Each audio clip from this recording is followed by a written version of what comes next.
Oh, so how are you doing, Walter? I am doing fine. That's I'm good. really looking forward to this. I am too. I am too. So this is our third out of six, and we may be doing another one, and we're looking to bring another one on that talks about liability in COVID or pandemic situations. The first two got a great turnout. I thought that it looked like there was getting close to 1,000 registrars for this series. So Yes, yeah, it's excellent. It's nice to know that this is bringing value to the community. Yeah, and we got some nice questions ahead of time too, which is good. Very good. yeah, And the it's, quality of questions really improve yes, as we do this. It's amazing. yes, yeah, it is. It really is.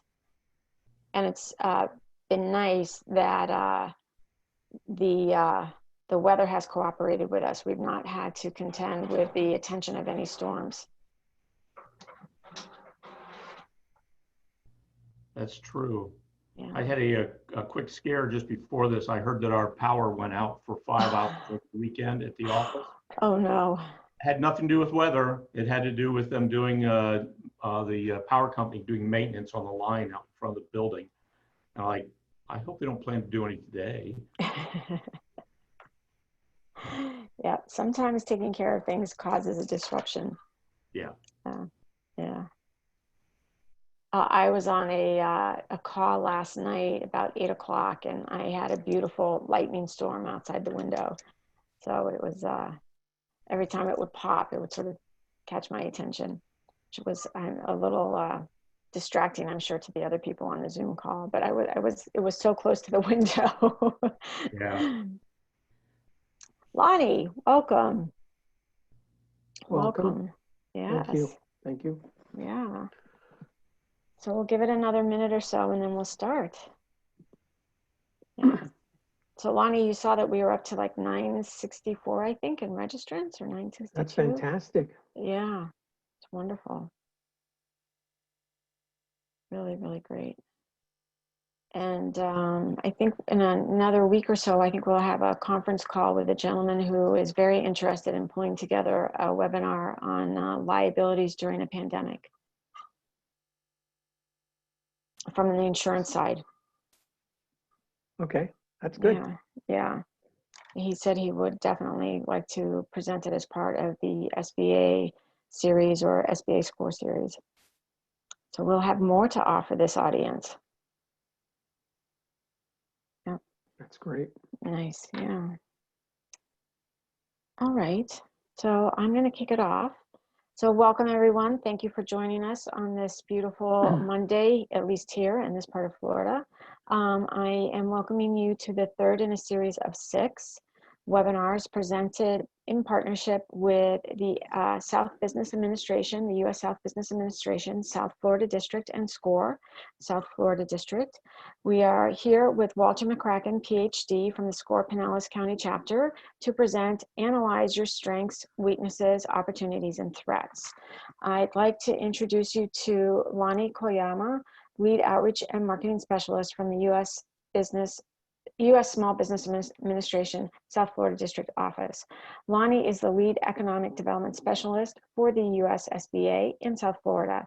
He has been with the U.S. SBA for 11 years.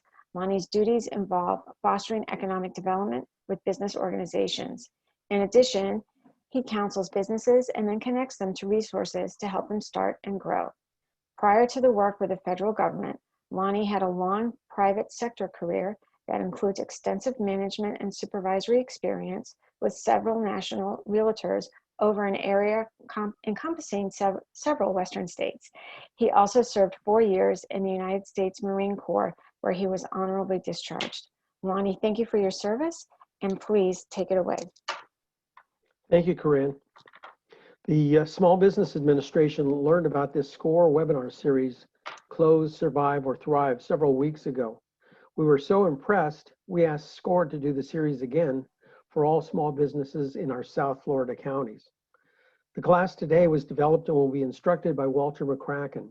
It is one of the most important in the series That's my opinion.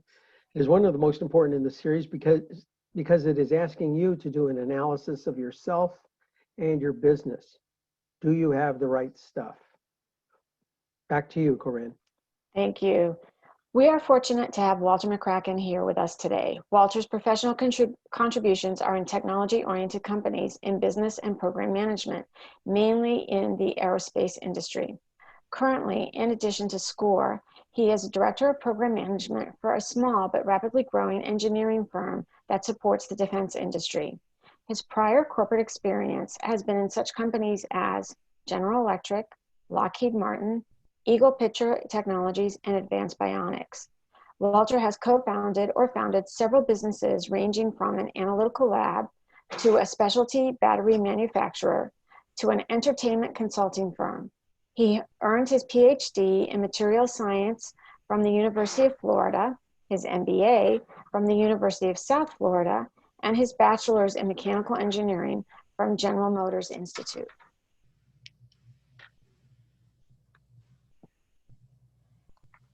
We are all muted, and this is the third in a series of 6 webinars. Everyone will receive an email with a link to the webinar after the webinar is over. In the event you have any problems with your connection, there's a phone number for you, and it's also in the chat. And with this, I ask Walter to take it over. Thank you, Corinne. Welcome. Last week's webinar focused on finances and tools to evaluate your business financially. It was extremely good and a lot of useful tools in that. This week, we're going to talk about a little bit more of analysis of your business. And so it's a SWOT analysis: strengths, weaknesses, opportunities, and threats. And then we want to talk about how to act on those results. So the two aspects of this presentation are mainly the SWOT analysis and pivoting. But what this really is looking at is, what is the business climate you're in? What is your business, and what is the climate of the business you're in? So this is always changing. So these things are tools that you can have in your toolbox to run your business, to figure out what to do next. Anyway, the SWOT analysis, we're going to talk about how to use it, what the process is. It is a process. Like I said, it's a tool. And then we're going to talk about some examples of SWOT, just to give you some illustrations. As far as pivoting your business, if you really want to change or something seems to be a different direction, then we want to let you know that what do you do? Why would you consider pivoting? We'll talk about some examples and how it could affect your business model, about how you actually do things. So what does this apply to? This applies to everything that you do in business. In my own work, in my business, and doing proposals for other companies and that, we actually do business evaluations by a SWOT analysis using the same techniques we're going to talk about today. And these techniques it's a process. So you start at one side and you go to the end, and I'm going to go through that process with you so you know exactly what to do to get through to the end. Also, it's good for profit businesses in profit, your normal commercial businesses, and for not-for-profit businesses or nonprofit businesses. It's a business analysis. It has nothing to do with the end results, or actually it doesn't have much to do, the process doesn't have much to do with what your product or service is. It's specialized about what you do, but the process is the same. So let's move on to the next slide. And so, we move back to the next slide. Okay, thanks, Corinne. So what is a SWOT analysis? Well, it's a planning method for exploring the 4 major aspects of a business venture, is a good explanation of it. They're the strengths, the weaknesses, the opportunities, and threats. Hence the word SWOT analysis. Seems pretty straightforward, right?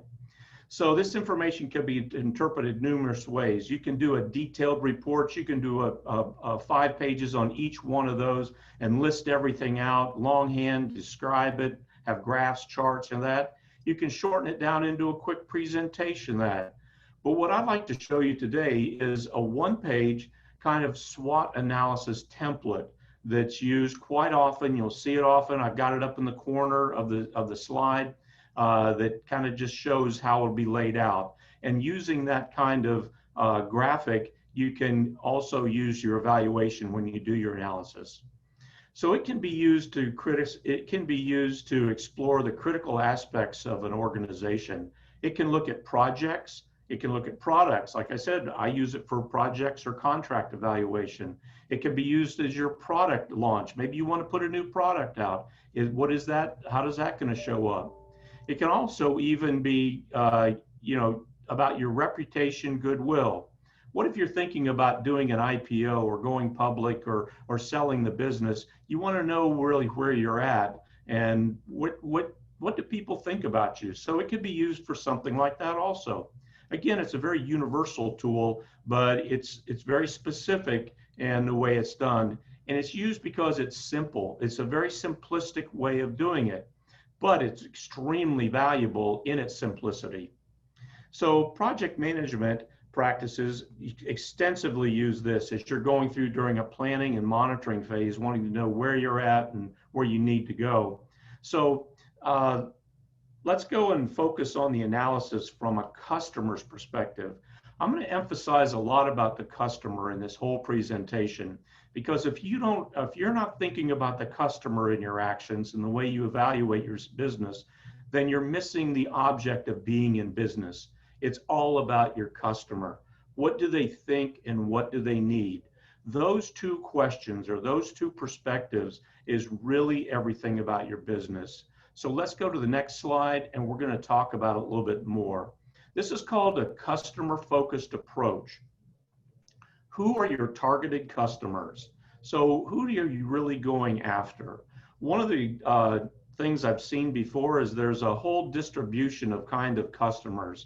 And some of the first customers you really target and get the best information of are the people that know what you want, know what you're providing, and they wanted it all right already.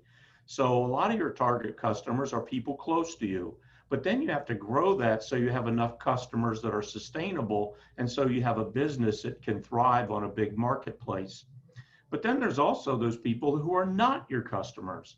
They're going to say, no, I don't want what you want no matter what.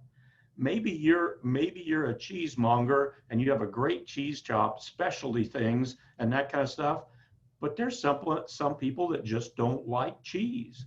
So they're not interested in your product at all. They may buy some as a gift sometime because they have a friend that's interested, but they're not your customer to really do that. So I would say that you need to figure out who your customers are, who you want them to be, and who they're not. And don't focus on bringing everybody in as your customer. So you also have to have you or your team has to go out and talk to potential customers. If you try to decide this or do this SWOT analysis in your office, cloistered among your staff and that kind of stuff, you're assuming you know what your customer wants. You need to go out and survey those people. You need to go talk to them.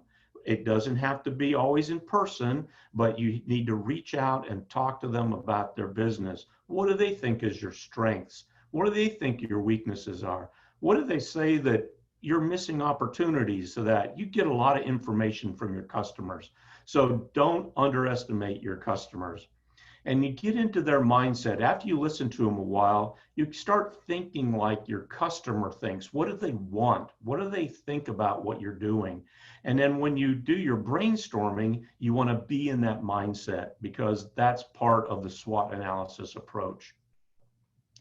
So one of the things that I found from a survey that the Form Corporation did, one of their conclusions was about 70% of the reasons why customers left typical companies and their products had nothing to do with the product or service. It had to do with they were being ignored. They weren't servicing what they wanted. So they could have had an excellent product. They just didn't need it. So they walked away from what the company was wondering.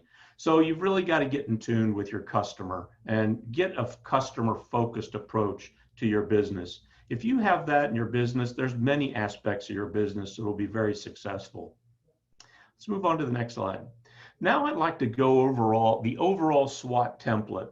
I showed you a little cartoon of it early on. This is a slide from the very first presentation, and it goes over that. And I'm not going to go over each one of these questions, but when you get the slides from this presentation, these questions in each one of these boxes are thought generators when you're doing your brainstorming. So you can use it when you want to talk about strengths or threats or those kind of things. So you move that into that. But these boxes are organized in a very specific manner for a reason. So if we take the boxes at the top and go across the top, we'll tell that's the internal focus. Your strengths and weaknesses are looking at you, your business inside. That's your financials. How strong is your financials? If you're flush with money, I'll take some if you have 2 extra. Just kidding. We don't take money at SCORE. But anyway, the financials is a big thing. And we talked about that last week in the previous seminar.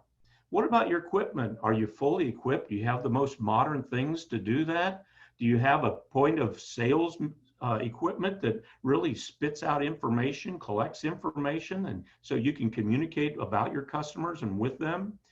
Do you have intellectual property? What is that secret sauce that you have in your business that makes you better than your competitors and those kind of things? Those are the kind of things that you look at. And again, not only intellectual property, knowledge, what about the talent and skills of your workforce? Do you have really good workers that know a lot of this stuff? This is the kind of thing that you do a kind of an employee evaluation, and maybe your competition has a lot better than you do, and you need to work on that. Either train them or bring somebody in that can help, or whatever it is. It's an area you need to evaluate strengths and weaknesses of your company and your products and your service models. And then finally in this area, systems. What kind of systems you have for collecting information about what your competition is and what you can provide, and how do you service all these things? So what do you have in your systems? Again, this is all internal kind of ideas. And these ideas are things to stimulate your brainstorming session about what are your particular strengths and weaknesses. Now, if we go across the 2 at the bottom, the opportunities and threats, those are things outside of your company. Those are externally focused. Those are the environment that you're working in. Those are the trends of the marketplace. That's the position of the economy. How are we doing? Well, right now we know the economy is suffering a little bit because of this COVID situation, and it's created all kinds of different chaos in that. So what do you think it is right now? And then possibly where do you project it? Does that give you an opportunity? Is there things that's pushing people that is causing them to not be able to come into your restaurant, and you do takeout food and offer them self-prepared meals or things like that? Changing that kind of thing of the prices. Have you had to lower prices to get people in? Or do you know you have a value product so you can price it maybe a little bit higher and increase your cash flow? These are the kind of things you need to think about it in positioning of what the economy is doing. And then alliances. Maybe you have a friend that is a Uber driver that does Uber Eats, and you've never used them before, but maybe you guys he could explain to you how Uber Eats delivers food and how the whole thing works, and you create an alliance with some other company or some other entity. Or, maybe there's a business that, if you have a, excuse me, if you're a car wash and you know someone that does minor repairs on cars and you see things that they come through, you could offer to refer them to them, and they could refer their people to come wash their cars, or maybe they wash the cars after they get done working on it through your car wash. Building alliances, relationships, and that kind of stuff. And then who are your competitors? Are they really competitors? Are they really tough on you? Or are they kind of easy? Or can you can outdo them every time? So you need to know what your competitors are, what the situation is, who are you selling against? And right now, a big one is political and regulatory environment. This whole country, the economy is whipsawed around by wear a mask, close your doors, you can't congregate. And so you see a lot of businesses that are having a hard time struggling because their workforce can't either get to work or there's not enough work for them to do when they get there. And this is because of some of the local, state, and national laws or rules that are being put in place. That's a change. You need to figure out what to do with that change. And so that goes in this opportunities or strength or threats, opportunities or threats thing. So you see that going across this chart, it actually makes sense to when you look at it, that the top part is internal, the bottom part is external. Well, you can also cut it up and down. Whoop, we're going to go back. There we go. Thank you. We're going to go back. And so here we are, as if you come down the side of it, down the left side of it, these things are positive. They're helpful to achieving your objective. If you look at your strengths and your opportunities, those are very positive things about your business and the way you look at it. And then on the other side of it, on the right-hand side, these are the harmful activities. These are things that cause threats to do that. So this is the kind of thing that your weaknesses and your threats, internal, external, these are your big barriers to success. So you kind of think of these are on the good side and then on the bad side. And that's how this thing is put together. And that's why you see it so many times in this arrangement. Next slide, please. So let's go through the process. So first of all, when you start something, when you start an analysis, what is your objective? What do you really want to accomplish in this analysis?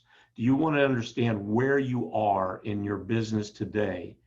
Now, this is the idea of this whole seminar series is your business ready to close? Is it better to close? Is it good enough that you could survive through this whole economic and political situation? Or are there opportunities that you haven't taken advantage of and now's the time to strike and you go out and you want to thrive in this business time? You want to go after some things and do that.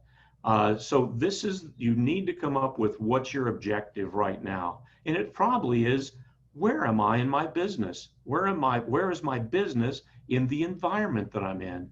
And so you understand that. So then you need to have a team of people. If you sit and do it in your office or on your kitchen table at home and work on this by yourself, you have one brain, one thought, and one view of the world. It's better to have some of your best people come in. Maybe it's your friends, maybe it's acquaintances, could be your family, someone to sit down. It could be the other part of your business team. Also, what I have illustrated there is it could be someone outside, someone from SCORE as a mentor, someone to sit down with you and go through this process so that they can help you brainstorm differently and think outside the box or outside of things you've been gone through before. So that's what you want to do. And then you start out and brainstorm your strengths. Brainstorming technique is a very powerful technique. It's throwing things up on the board, just throwing them out and collecting them without any attribution. And so they could be crazy. They could be absolutely outside the world of what you're thinking of, and someone will throw it up there, but it stimulates other ideas and you can move forward and get other things. You first brainstorm and bring all the ideas, and then you start evaluating them and bringing down what are the most probable ones and that kind of thing. You use that you brainstorm your strengths and do that in each one of these exercises, each one of these boxes. So you generate a whole bunch of strengths that you have, and then you start looking at them. Now examine your weaknesses. Kind of the same thing. Brainstorm those and look at those and figure out what the list of it could be. You're not trying to make it perfect as you go down through here. You're trying to determine what is the possible weaknesses you have out there. And a lot of them maybe you've never thought of. That's the hence of having a team for the SWOT part. So you want to bring these people together and sit down and brainstorm it. And this kind of thing, just the initial part of this could take a couple hours or a half a day or something like that. It shouldn't take you a week or a month, or you shouldn't be doing days on it. It's just something you need to be able to come back and think about and write it down. So now we've got the first two, strengths and weaknesses. Let's go on to the next slide of the process. In this one, we need to figure out what are the potential opportunities out there that we have not really capitalized on? What are the things that we've always thought we were going to do, but we haven't done yet? So that's the kind of thing that you end up figuring, well, I don't know, someday I'll get to it, or I heard about this thing, but I don't have the time to do that right now. So I'm going to do that. So let's say we just write down those. Again, it's a brainstorming. Everybody just throw them out, put them up on the board, and then kind of figure out what it is. And then finally, the same thing on analyzing your threats. Think about the things that keep you up at night. What are your barriers to successes? What are the things that you really worry about? It could be any of those topics. Remember, in that first slide with the template, there's lots of questions in there that you can start your brainstorming techniques, but don't stop there. Just keep going through it and trying to figure out as much as you can as you go through that. And then now you've got these 4 boxes filled with ideas in it. So the next one is very important. Prioritize the results in each one of those boxes. What's the low-hanging fruit? What's the easy one to do first? And let's put that one up at number 1. What's the one that you want to create the best? What's your best strength? What's your worst fear and weakness? What's your best opportunity that you could just go after right now? And then what's the threat? Maybe it's not your biggest threat, but maybe it's one that you think you can conquer right away. So you want success early, and that way it'll bolster the process and you'll like what you're doing. And so then we go through and there's kind of a little activities here. And when you start looking at your weaknesses, when you get them all prioritized, you start looking at them. So, okay, which ones can you fix? What are the fixes for those weaknesses you have? It may be leveraging your strengths. Maybe it's your strength that overcomes the weakness. And that's not unreasonable to think of. If you've got good systems or a great product and you're not making good sales out there because you just haven't got it out there, well, get it out there. I mean, that's the idea. If you're not getting out there, then you know that you got a great product. Get it out there. Do some more marketing, whatever it is. So those are the kind of things you need to think about and leverage your strengths. Figure out what your best strengths and go after your weaknesses. In the same way of advantages, if you have if you have opportunities out there, take the lowest hanging fruit. If you've got somebody that's been telling you that, I've known these people over here in this condominium and they've been looking for someone to help redesign the lobby, and you're a design agency and you just haven't got to it because you had a lot of extra work. Remember, where did you put that number? Call them up, go do that, be active and proactive on opportunities. Get out there and do it. So anyway, that's the kind of thing you just kind of do, and you kind of analyze. You've got them prioritized, so now you just go after them in order of each one of those. And then what will make the biggest impact on your business? I talk about low-hanging fruit. That's another name for return on investment. That means a little bit of effort gets you a lot of return. So you put a little bit of work in, you get a lot out. Now, as you start going down your list, it's going to take more work, but you've already been successful. So now you can afford, the time, the energy to do more effort to go after more return on that effort. And then you've got action items, you've written them down, established those action items in each one of those areas. Just do it. There's a copyright on that, but just go out and work. So I'm not saying that you weren't working, but this way you've got a plan to how to attack these things. So that's your SWOT analysis. That's the process of it. And you can do it on any kind of product you want to look at, your whole business, maybe something you want to go after to acquire another business. But this is the SWOT analysis process. So the next slide, we want to talk a couple examples just to kind of give you a frame of what this is. So this one's kind of a little quiz, kind of a quiz show thing of who is this SWOT analysis. So I give you some kind of ideas. So we're going to go back in time frame of 2010, and this is one of these 4 companies that does that. And you'll notice in their boxes, they don't have 27 different things of each one of them. They pick the top 3 or 4, maybe 5 of in each box that they're going to concentrate on. Because if you're trying to concentrate on 25 or more strengths and weaknesses of that, it's too busy. You don't have enough time. You can't focus on it. So keep it simple.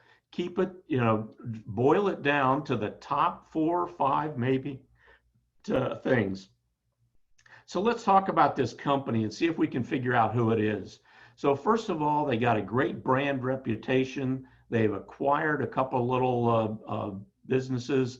They're a very diversified business, and they're a market leader in animation. So the first 3 are kind of generic, but you can tell that they're a good business growing and that kind of stuff. But that market leader in animation, well, kind of all 4 of those do animation in some way or the other. So let's keep going. How about the weaknesses?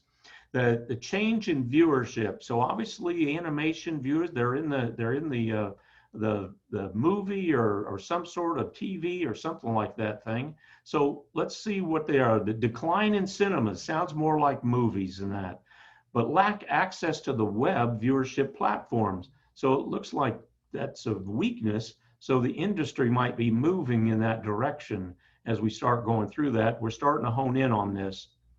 Opportunities, the changes in growth in emerging markets.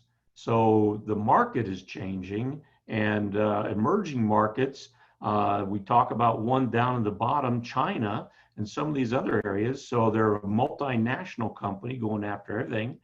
But they've also found out that there's a rise in cheap web platforms. So this is 2010 again. So you see a lot of streaming activities in that. So they could be doing that.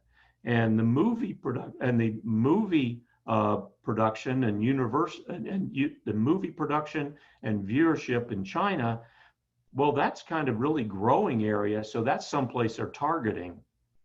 Lost revenue due to privacy.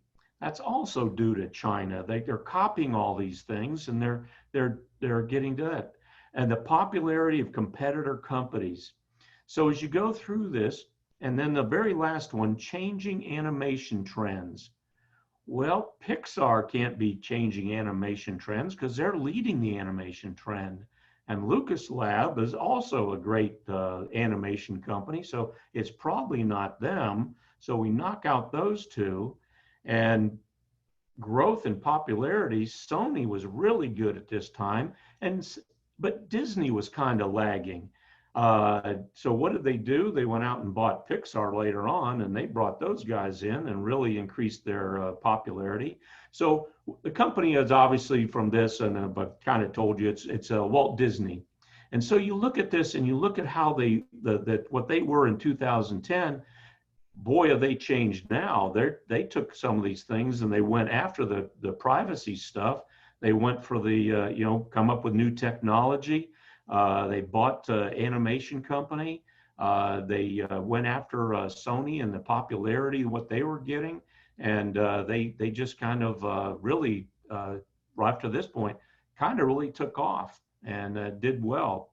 They also, Disney took over ESPN and a couple other things, and they just diversified incredibly and just pushed that out. So this is kind of an idea of where they were, and it showed them where they needed to move out to, and they ended up. So they got away a lot from the cinemas, and they got away from then they went after web platforms and things like that. So they went after some of their weaknesses and their threats. They bought some of their threats, so they acquired them. So that kind of thing. So you can see how this is used in an application. Let's go to the next slide and one more example.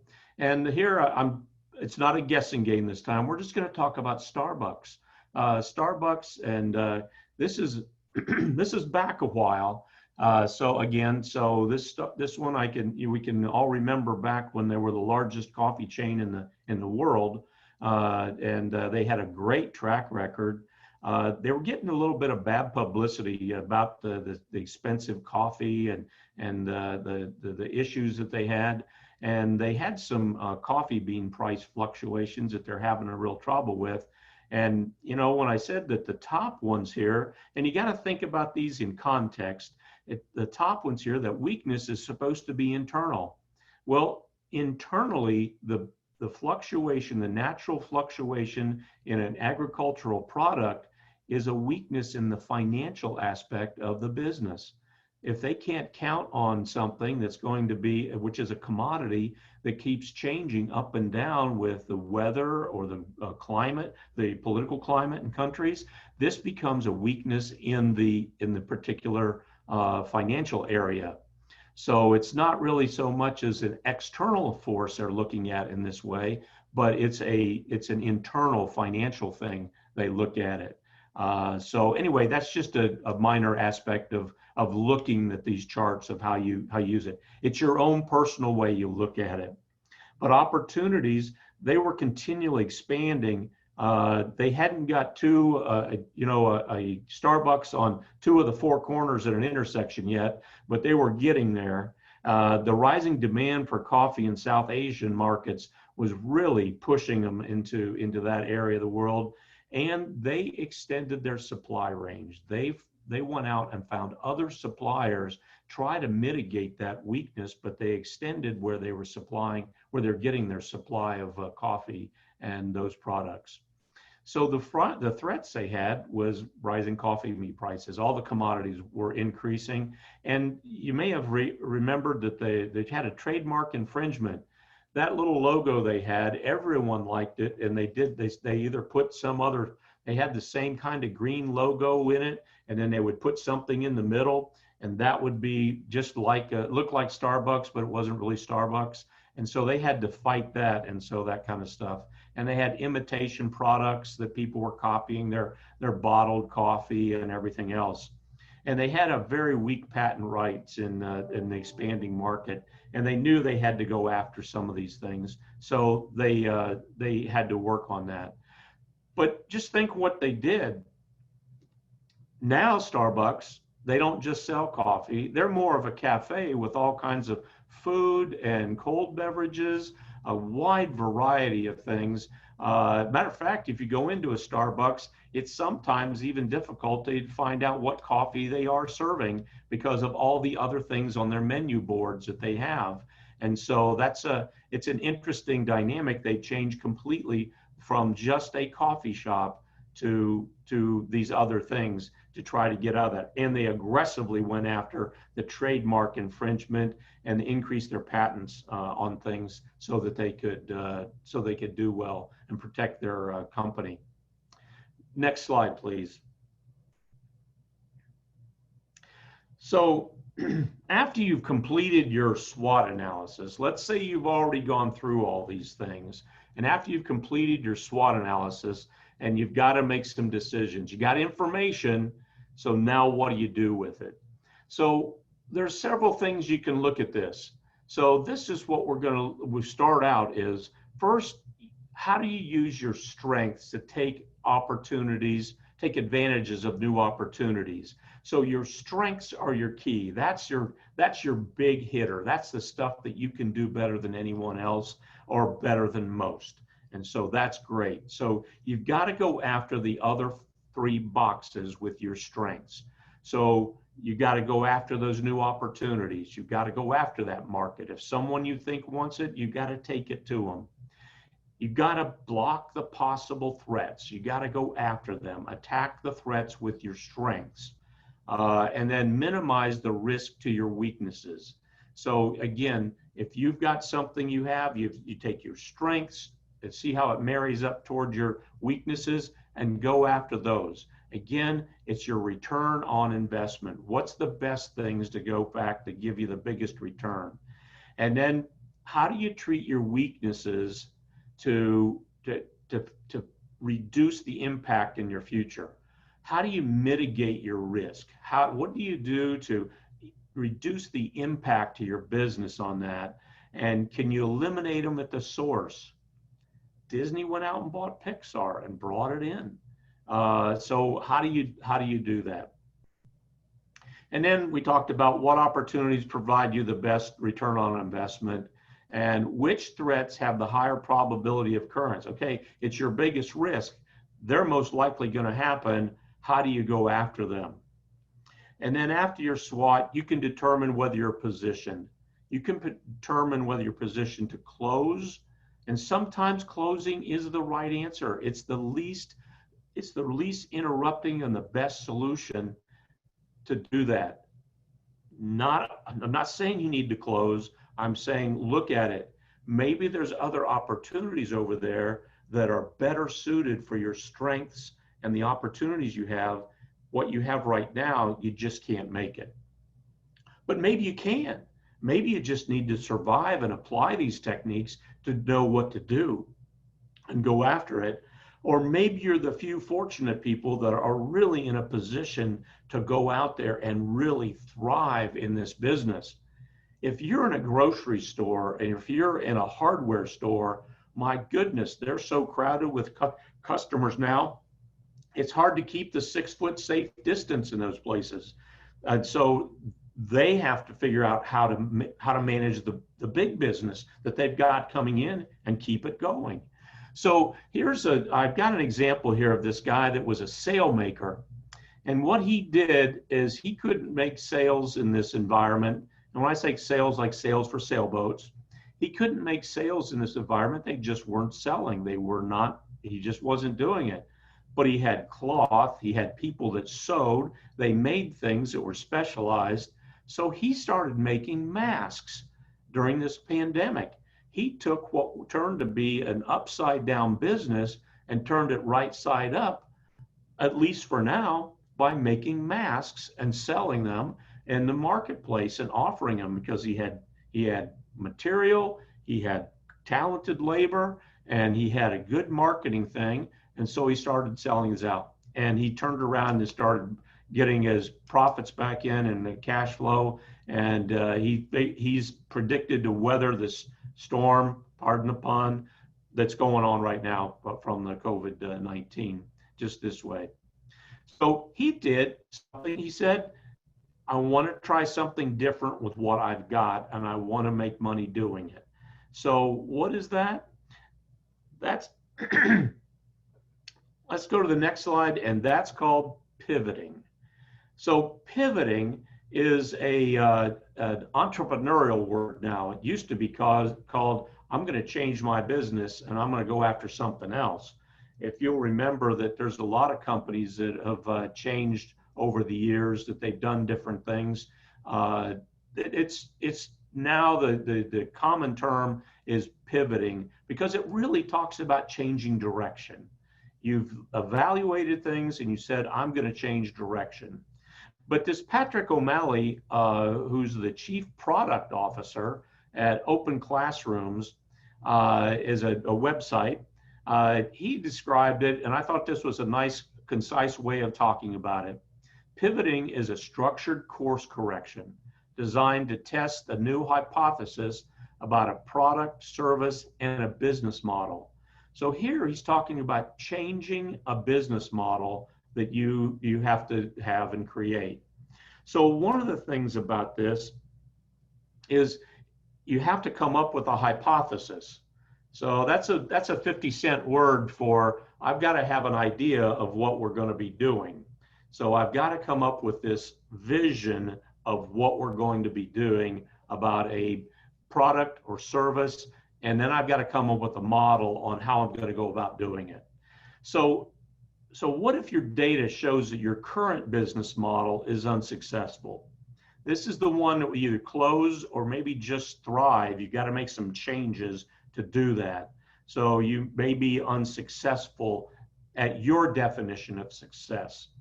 So you need to redesign some aspects of your business, your product, your service, or the way you're delivering it. Something of the business needs to change. So you change the business model, or you start all over again. You just close out, start something else, and start from the top up and bottom up in that. So let's go to the next slide. So here's some famous business pivots. Twitter started out as audio, as a podcast network. Unfortunately, at the same time that iTunes was entering the podcasting market.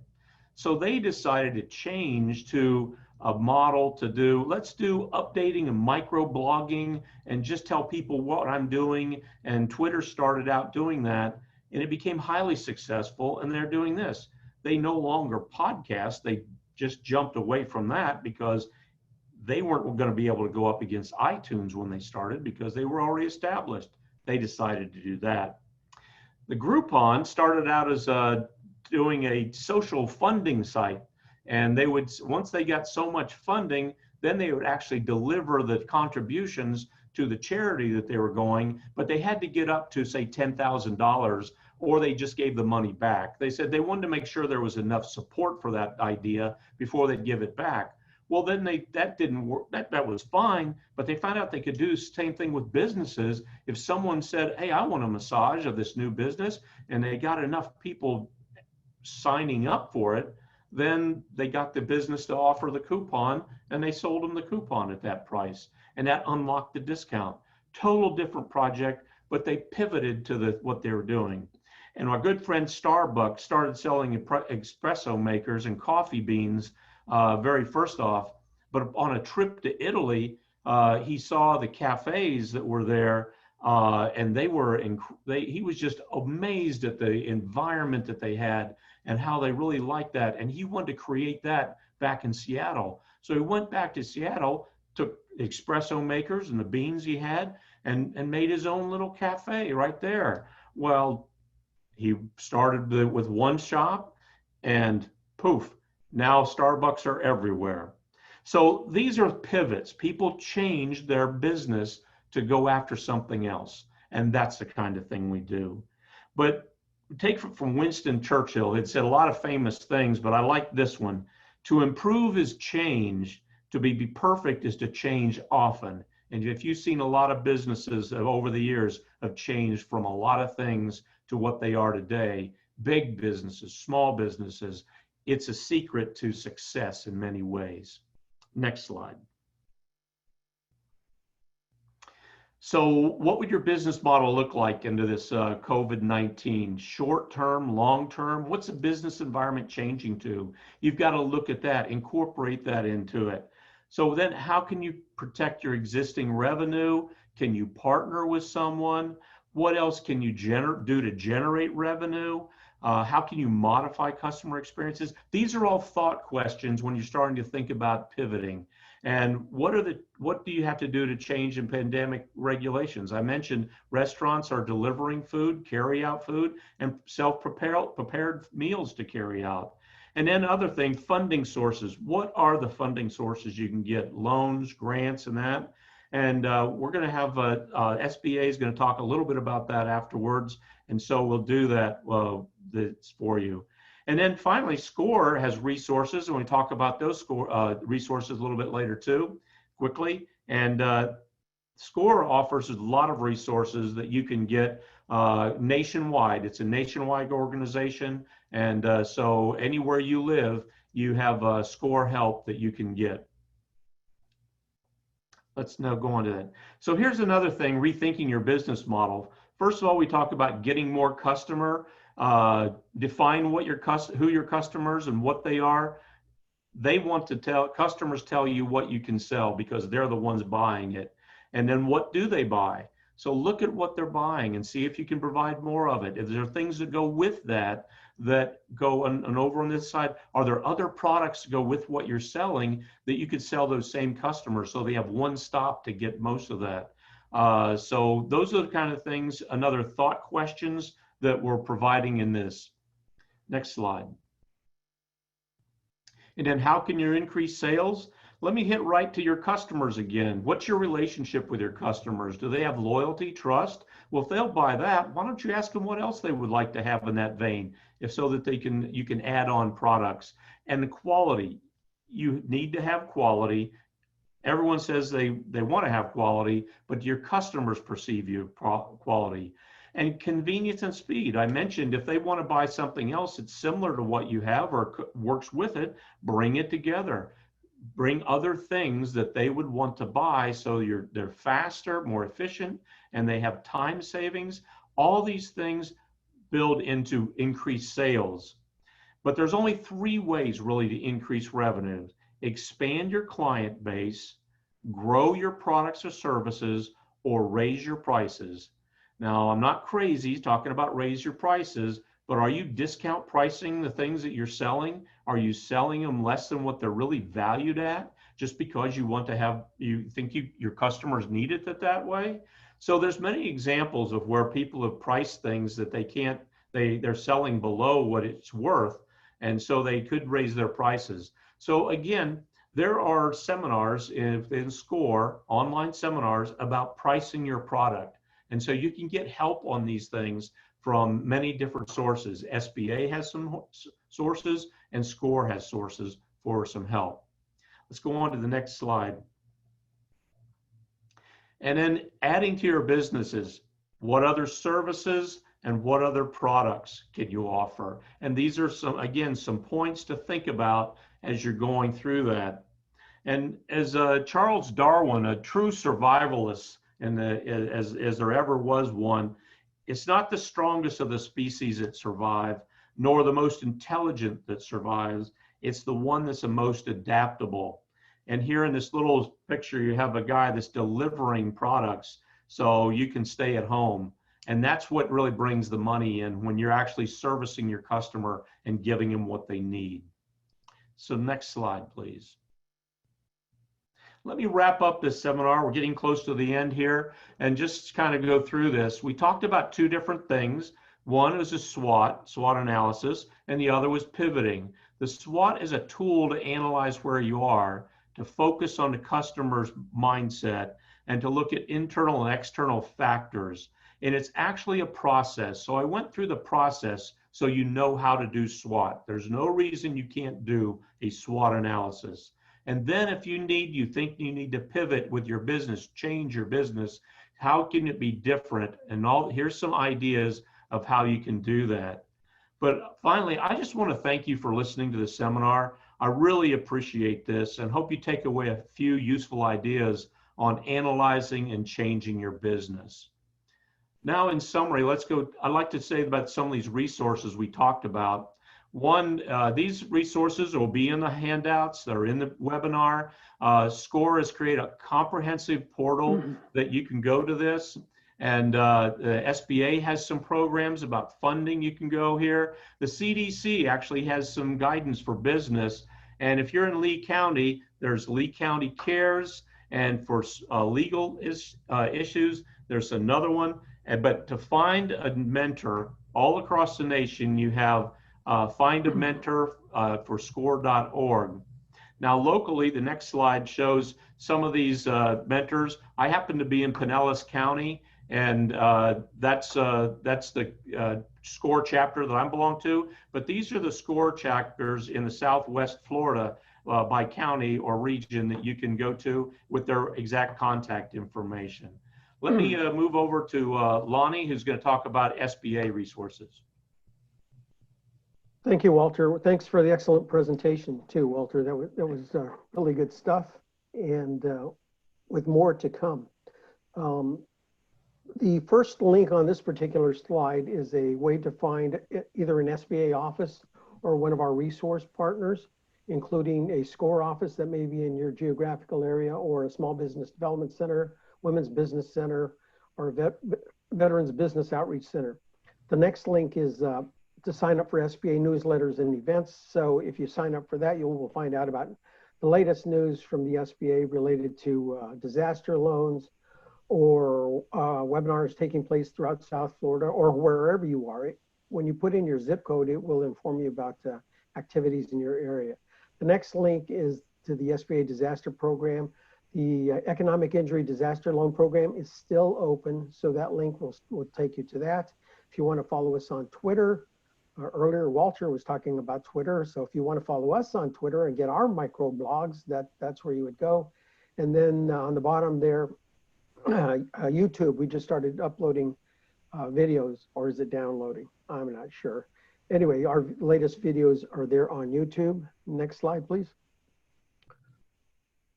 These are upcoming webinars in this series. So far we've done 3 excellent, I haven't done, SCORE has done 3 excellent webinars in this series. We're going to take a break this upcoming Monday for Labor Day. There's no working on Labor Day for some of us.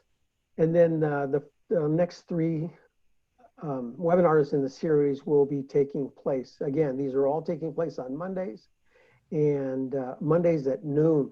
Following this last one on September 28th, the SBA is going to start a webinar series at the same time, Mondays at noon. So the first couple of webinars will be on SBA programs, just a general overview of SBA programs. Most people have heard of the SBA, but they don't really know what we do, so we're going to get into that in detail. So we're going to start out talking about our programs, and then as time goes on, we will get into each program in detail. Next slide. So we're almost out of time, but there were a couple of questions that you submitted when you registered, and I want to cover some of those. A lot of the questions had to do with money and how do I get money. So the process, whether you're looking to get an SBA guaranteed loan or to get money from a bank, the process is roughly the same. What you want to do is you want to have a really good business plan. And lucky for you, the class next week is going to cover business model canvas, which has a whole lot to do with business plans and you doing your homework related to your business.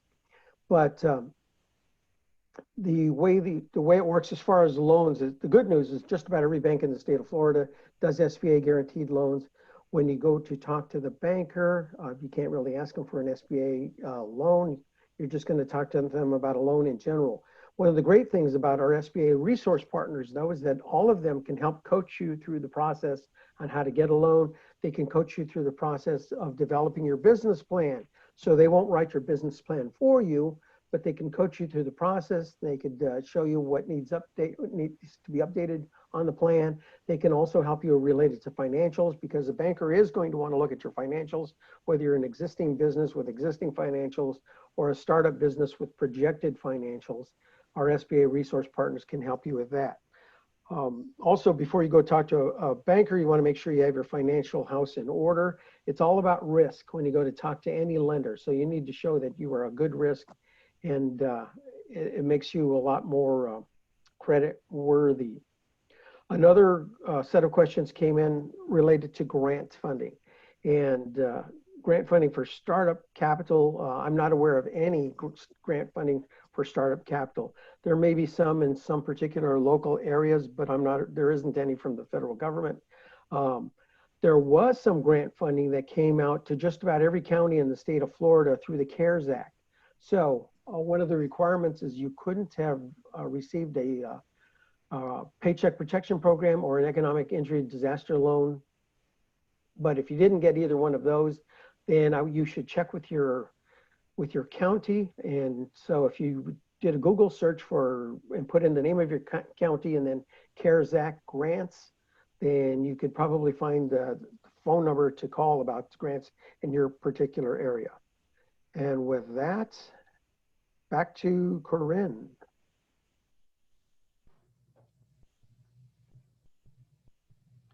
Corinne, you're not off, your mic's off. I'm doing beautifully today. Thank you so much. You are. Yes. So I think we answered most of the questions that came in. Walter, you thought there might be a few that you might need to answer at the end, but I think you covered them all. What do you think? I think I did. There was one specifically asking about weaknesses and opportunities, but I think hopefully I've covered that in there. But I did want to make another pitch for the September 14th presentation, the business model canvas. It's a one-page business plan, and when I talk about pivoting, it's one of the places you can consolidate all your ideas about how you're going to be into one page. It's please, if you can, please listen to that next week, not next week, week after next on the 14th, because it'll show you how you can have a whole business plan on one page. Now, Lonnie, that may not be good enough to go get a loan by, but it can actually be a good enough to organize your business, to run your business and make it do well. So anyway, it's an extremely useful tool that we use in SCORE for counseling and working with people to get their ideas down on paper. Excellent. There was one other question, Lonnie. Is the PPP still open? No, it is not. Unfortunately, it closed August 8th. Okay. There is still $120 billion left in that fund, however, and it really looked at one point like Congress was going to do something to reopen it, but they haven't been able to play nice together. So we'll see what happens. Yes. Quickly, just to recap for everybody, you will receive an email probably later today, worst case, first thing tomorrow morning. You will receive a link not only to this presentation, but to the prior presentations. Thank you. Oh, we have one last question. For a loan, does it matter if the business plan is a 3-year plan or a 5-year business plan?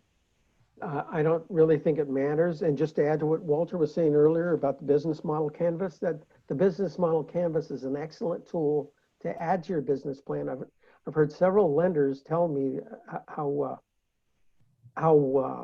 much they appreciated having that business model canvas as part of the business plan, because it really explained that you did your homework and you know what you're talking about. But as far as a 3-year or a 5-year plan, I don't think the banker really, I don't think it really matters.